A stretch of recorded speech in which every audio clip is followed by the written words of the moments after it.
사랑하는 시청자 여러분 안녕하세요. 고품격 헛소리 채널 PPL입니다. 주말이죠. 휴일입니다. 여러분이 쉬는 만큼 저도 쉬겠다는 겁니다. 왜냐고요? 바로 스파이더맨 홈커밍의 개봉 소식이 있었기 때문이죠.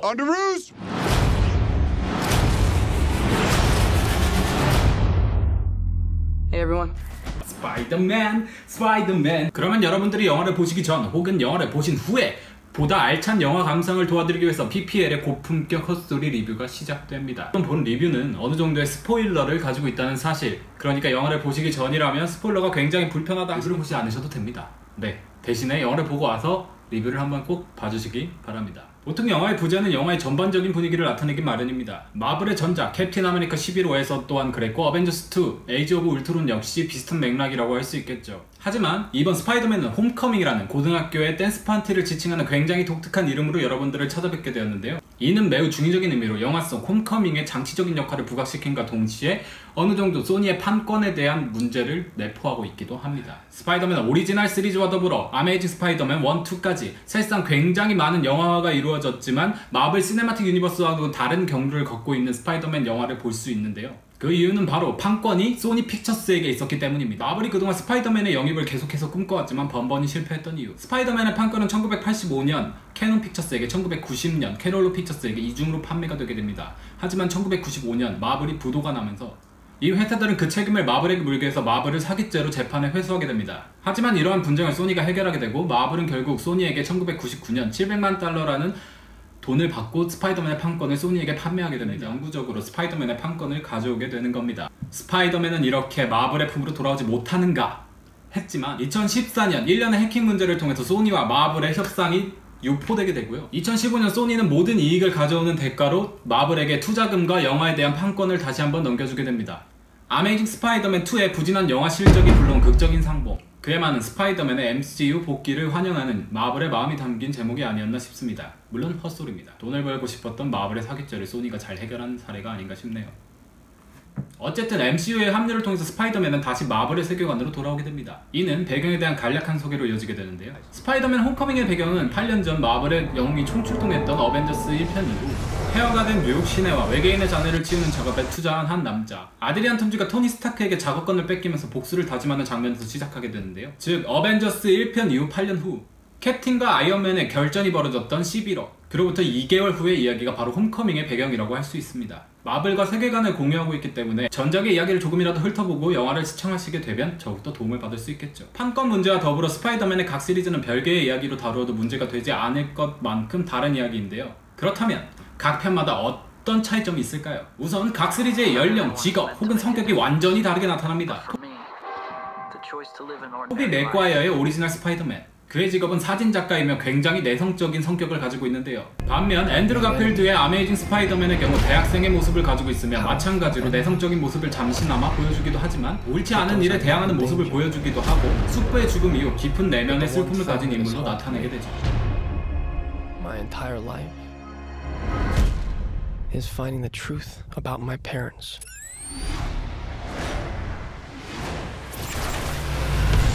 그리고 마지막, 톰 홀랜드가 연기한 스파이더맨 홈커밍, 전작보다 훨씬 더 어린 고등학생의 모습을 보여주고 있으며 내성적이기보다는 영웅이 되고 싶어하는 소년의 내면적 심리를 나타내고 있습니다.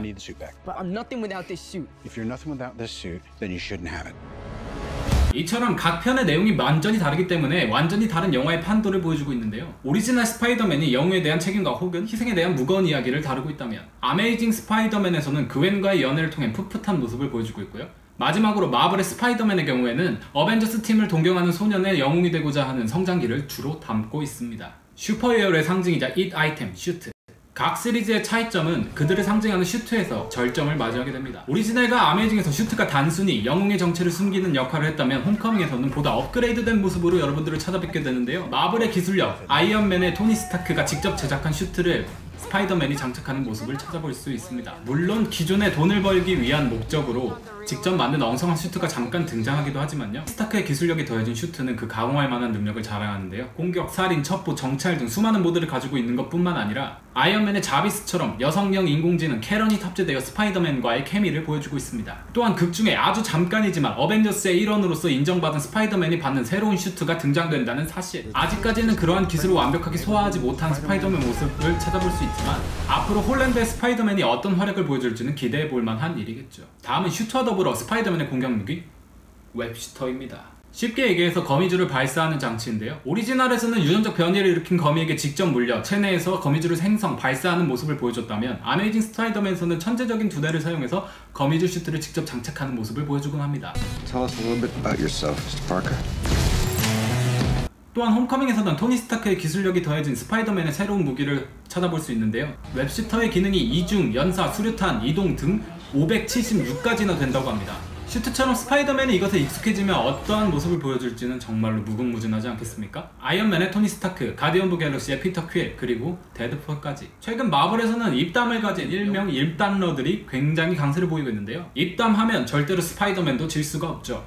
원작에서 굉장히 유쾌한 대사를 남발하며 빌런은 물론 같은 편 영웅까지 혼란하게 만드는 우리의 스파이더맨. 오리지널과 아메이징에서 스파이더맨의 진중한 모습을 다뤘다면 이번 홈커밍에서는 스파이더맨 원작에 가까운 재치 있는 모습을 굉장히 강조한 모습을 찾아볼 수 있습니다. 능숙하기보다는 조금 어설픈 2% 부족한 우리의 영웅 스파이더맨. 아무래도 유쾌한 분위기를 계속해서 이끌어가는 것뿐만 아니라 수많은 이스터에그가 숨겨진 소재가 대사가 아닐까 싶은데요. PPL의 눈길을 가장 사로잡았던 대사, 그것은 바로 스파이더맨의 히로인은 MJ의 정체가 넌저시 드러나고 있다는 사실, 여러분도 한번 찾아보시기 바랍니다. 기존의 스파이더맨의 영화들이 이미 완성된 히어로를 보여줬다면 마블의 스파이더맨은 말 그대로 어느 날 영웅이 되어버린 10대 소년의 모습을 가장 잘 녹여내는 작품이 아닐까 싶습니다. 그와 더불어 토니 스타크와 아버지와 아들의 관계를 보여주기도 하며 그에게 인정받는 과정 동안 영웅의 면모를 드러내는 스파이더맨. 특히 슈트가 없으면 난 아무것도 아니에요 라는 대사에서 토니 스타크와 굉장히 비슷한 모습을 보여주기도 하는데요. 하지만 토니의 제안을 거절하며 어벤져스 팀에 들어가지 않는 스스로의 부족함을 깨닫는 장면에서 토니 스타크보다 어쩌면 더욱더 큰 포텐셜을 가진 그런 영웅으로서 우리를 찾아뵙게 되지 않을까 싶습니다. 계속해서 언급했던 것처럼 미래가 무척 기대되는 스파이더맨의 성장기,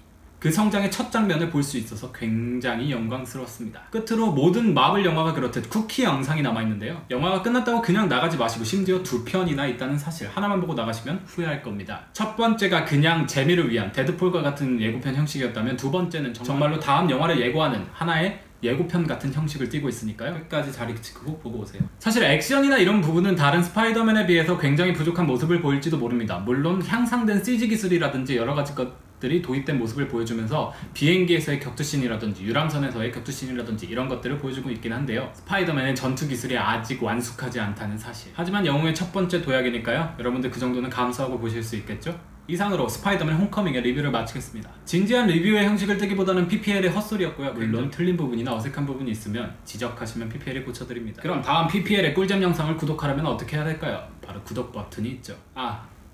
깜빡하고 제 감상평을 얘기를 안 했네요. 제 감상평은요, 스파이더맨